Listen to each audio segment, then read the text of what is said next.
Assalamualaikum warahmatullahi wabarakatuh. Saya Leli Twisha Putri, absen 19, ingin menceritakan sedikit cerpennya berjudul Teror Dahlia. Dan buku cerpennya itu saya meminjam teman saya tidak beli, dan bukunya sudah saya kembalikan. Dan saya mencatat semuanya di buku. Judulnya itu Teror Dahlia, yang dibuat oleh Muhammad Alfan Maulana Assegaf. Dan setelah ini saya akan membahas identitas buku atau cerpen dari Teror Dahlia tadi.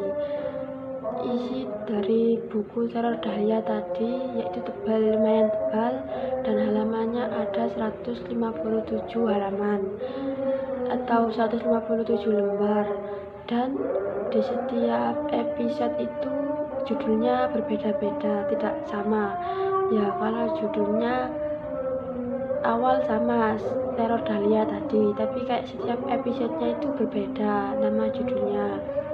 Dan di cerita buku itu kayak menceritakan teror-teror yang membunuh teman-temannya dengan cara meneror pakai handphone dengan akun Facebook Dahlia gitu.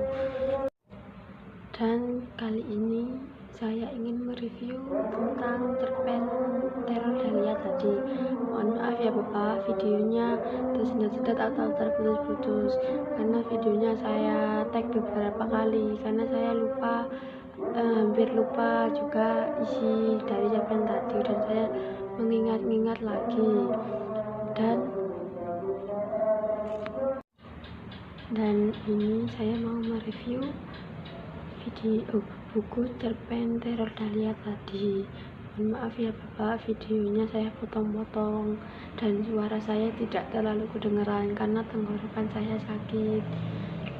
Dan saya ini membahas tentang 6 persahabatan di Universitas Malang. Mereka itu kuliah bersama di sana, dan teman-teman yang awalnya tidak kenal menjadi sahabat dan seperti keluarga. Dan cerita di cerpen ini, mereka adalah teror yang meneror adalah salah satu teman di antara mereka karena dendam adiknya sering dibully dan depresi, dan lalu bunuh diri meninggal, dan kakaknya tidak terima, dan akhirnya kakaknya menyamar dan meneror teman-temannya tadi. Dan saya ingat itu kampusnya kalau nggak salah namanya kampus Brawijaya di Malang. Dan itu 6 persahabatan yang tadi itu diantaranya itu yang bernama David, Dedi, Salsa, dan yang lain-lain.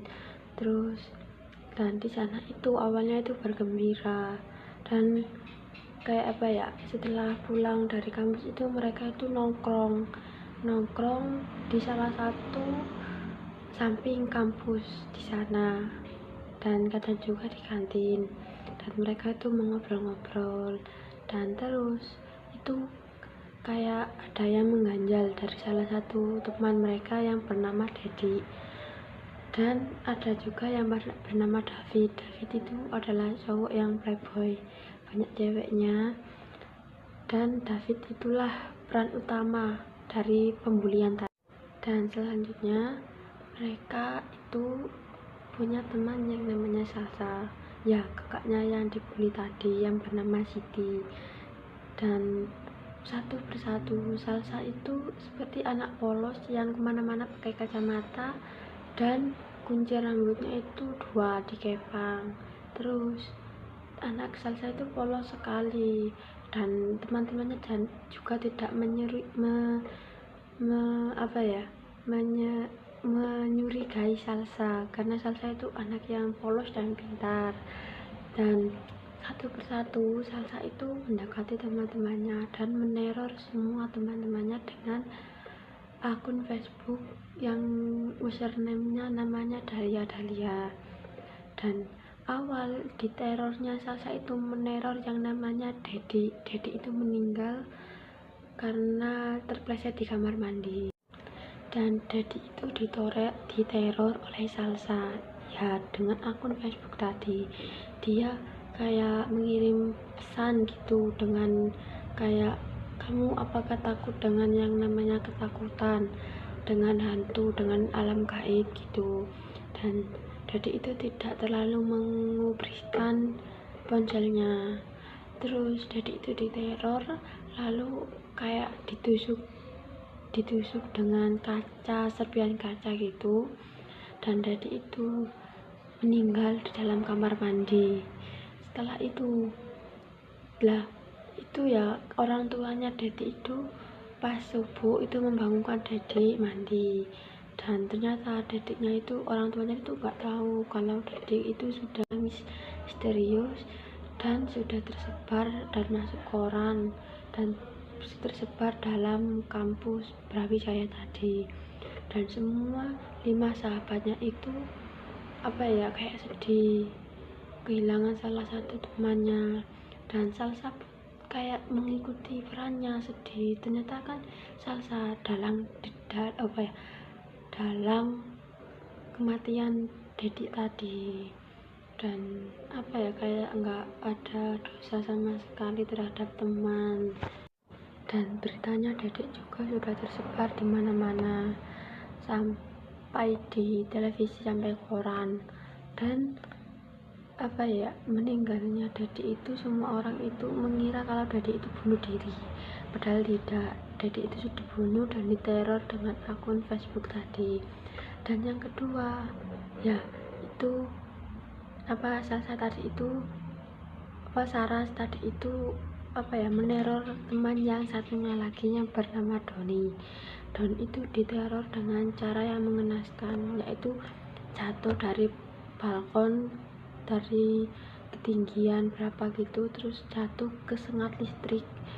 Dan beberapa hari kemudian beritanya Doni itu juga viral ya. Dari kemarin sudah kehilangan yang namanya Dedi, sekarang meninggal yang namanya Doni. Jadi mereka itu kaget banget, dan mereka karena tidak masuk logika, 2 hari berturut-turut temannya meninggal dengan alasan yang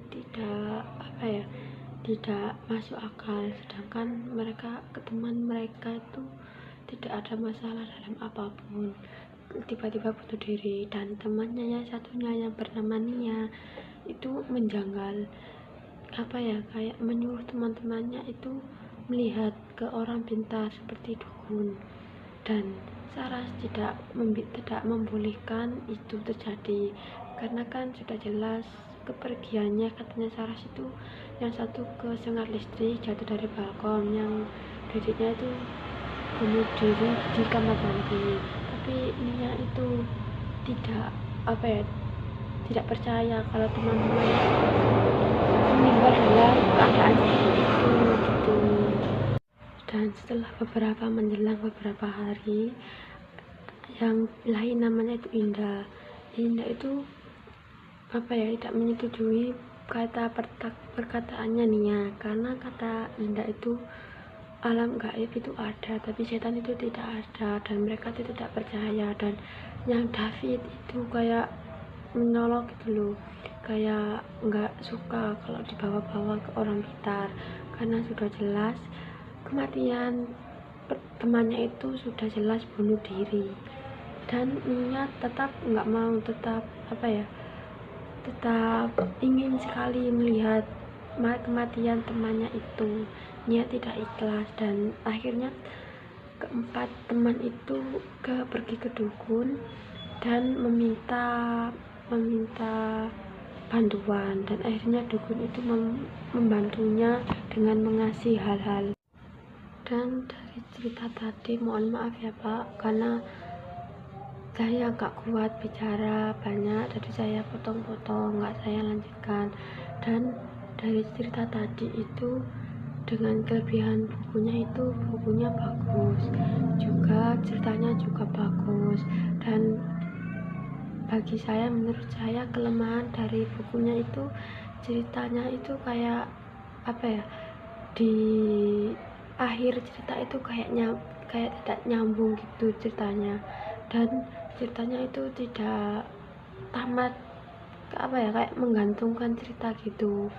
dan menurut saya dari cerita tersebut amanatnya itu bisa mencontoh kejadian tersebut. Tidak boleh membuli teman, tidak boleh memandang fisik teman, dan tidak boleh memilih-milih teman. Dan amanat saya dari buku itu tadi, jangan memilih-milih teman karena berbeda fisik. Boleh memilih teman, tapi tidak segitunya juga, dan dilarang membuli teman. Semua itu temannya sama, juga orang yang sama, dan mereka juga pasti punya kekurangan dan kelebihan. Jadi kita tidak boleh membuli antar teman, kayak mengucilkan, itu tidak boleh. Kita semua itu harus berteman dengan baik, dan kalau bisa memberi contoh yang baik kepada teman kita. Dan itulah sedikit cerita cerpen saya. Terima kasih, dan maaf ya Bapak, videonya agak tidak nyambung karena saya bingung menjelaskan secara detail, dan saya juga nggak terlalu hafal ceritanya karena saya membacanya itu cuma satu kali saja, tidak berulang-ulang. Terima kasih. Wassalamualaikum warahmatullahi wabarakatuh.